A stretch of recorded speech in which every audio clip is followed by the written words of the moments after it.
অনুষ্ঠানের শুরুর আগে একটু দেখছিলাম যে এই 5টি এনবিএফআই এর মধ্যে প্রায় 15,370 কোটি টাকা আটকে গেছে ডিপোজিটারে। এর ভিতরে ইন্ডিভিজুয়াল ডিপোজিটারের টাকা রয়েছে 3,700 কোটি টাকা এবং বাকি 11,000 কোটি টাকা ইনস্টিটিউশনাল ইনভেস্টার্সদের।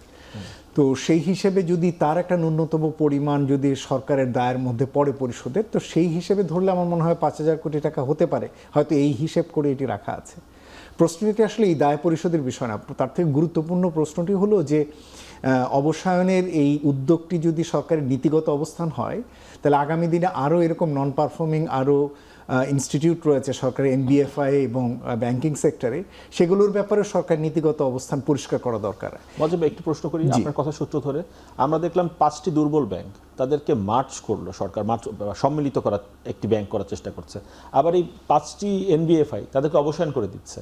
ইনফ্যাক্ট যেগুলোকে আসলে মার্জ করা হয়েছে এবং এর বাইরে যারা রয়েছে এবং এদের অনেকেরই পারফরমেন্স ভালো না, এদের অনেকেরই নন পারফর্মিং লোন অনেক বেশি। যেমন এই এনবিএফআই এর মধ্যে 100% নন পারফর্মিং লোন, প্রায় 3টির 100% নন পারফর্মিং লোন রয়েছে।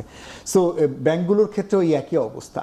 ইনফ্যাক্ট আমি অনেকদিন থেকে জোরালোভাবে বলছিলাম যে মার্জার করছেন ভালো, এটা একটা টেস্ট কেস, আমরা এটা একটা টেস্ট কেস দেখতে পারি মার্জ করে আসলে ফিরে আনা যায় কিনা, কেননা কোনো জিনিস বন্ধ করে দেওয়ার আগে একবার দেখা দরকার, সেই হিসেবে আমি দেখছিলাম। কিন্তু এর অনেকগুলো অবসায়নের উপযুক্ত।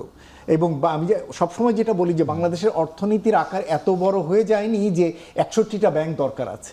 আপনি সবসময় রাজনৈতিক বিবেচনায় এসে ব্যাংকের পর ব্যাংক দিয়ে যাবেন, ফাইন্যান্সিয়াল ইনস্টিটিউশন দিয়ে যাবেন, এনবিএফআই দিয়ে যাবেন, এভাবে তো একটা অর্থনীতি টিকতে পারে না। এবং মজাব ভাই আপনি একটা কথা বলছিলেন, আমরা যখন শুরু করিনি তখন, যে এই এনবিএফআই গুলো বন্ধ হয়ে যাবে, আবার রাজনৈতিক বিবেচনায় নতুন এনবিএফআই। আবার সেই একই প্রশ্ন আসে যে আপনি এই সরকার এসে আবার নতুন করে ব্যাংক বা এনবিএফআই দিবে কিনা, অথবা ডিজিটাল ব্যাংকের মতো একটা জায়গায় আবার নতুন করে রাজনৈতিক বিবেচনা আসবে কিনা।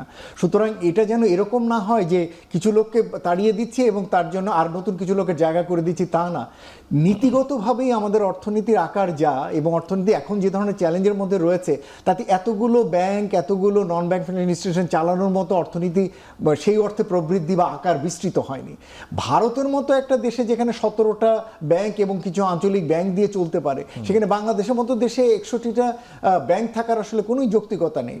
সুতরাং এই জায়গাগুলো আরও আসলে কনসলিডেশন দরকার, আরও মার্জার দরকার এবং আরও লিকুইডেশন দরকার। আমি মনে করি যে এনবিএফআই আরও লিকুইডেশনের সুযোগ আছে, ব্যাংকের আরও লিকুইডেশনের সুযোগ আছে, এবং সেই জায়গায় আবার নতুনরা কেউ যেন না ঢুকে, যাতে একটা সুস্থ কম্পিটিটিভ পরিবেশ তৈরি হয় যেখানে ব্যাংক এবং নন ব্যাংক ফাইন্যান্সিয়াল ইনস্টিটিউশন বাংলাদেশ যাতে চলতে পারে, সেই লক্ষ্যে যাতে কেন্দ্রীয় ব্যাংক